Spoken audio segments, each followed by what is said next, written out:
Tupac organized his departure from Death Row Records by creating Euphanasia. Was Tupac planning to leave Death Row and start his own record label? Is Suge Knight involved in Pac's death? In today's video, you'll discover all of this. Among all the ridiculous conspiracy theories in the hip-hop world, the idea that Suge Knight ordered Tupac's killing because he planned to leave Death Row is the most absurd. Those spreading this nonsense act as if Tupac hadn't confronted a known gangster just hours before being shot in a car ambush. Setting aside the question, if you wanted someone killed, would you plan for the shooter to fire directly into your car with bullets ricocheting into your head?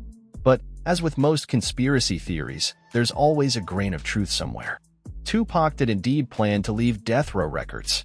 When released from the Clinton Correctional Facility on October 12, 1995, he had a goal in mind: to record as much music as possible.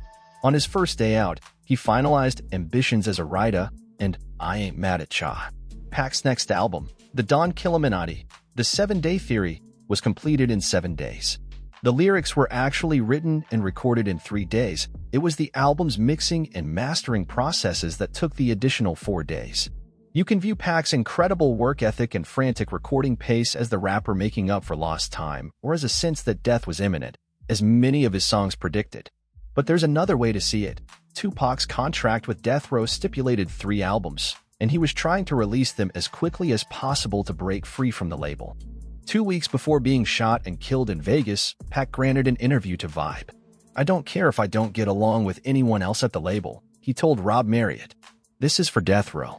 When it gets to the point where I feel it can stand on its own, I'll move on.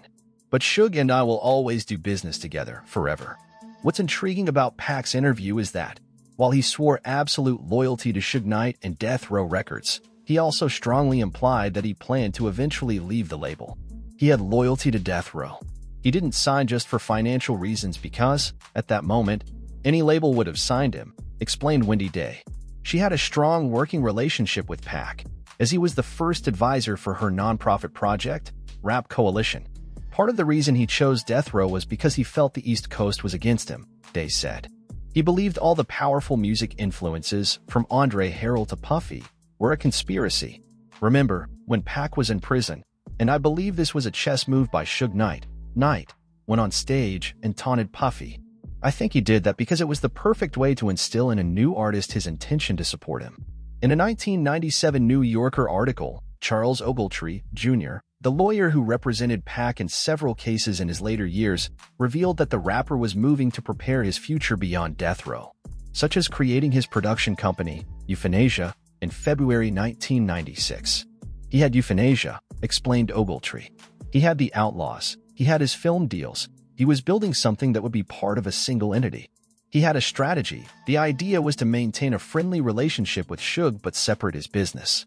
Shortly before his death, Pac also fired David Kinner, Death Row's attorney who played a crucial role in the label's early days. "He had been on set all day and in the studio all night," said Yasmin Fula, an old friend of Pac's whom he hired to manage Euphanasia. "He sent us to the studio to get tapes of what he had done the night before. He wanted to listen. They said no, that Kinner wouldn't allow it. Pac went crazy. He fired Kinner. I typed the letter, and he gave me permission to hire another lawyer." What did you think of this video? Don't forget to leave a comment and subscribe to the channel here.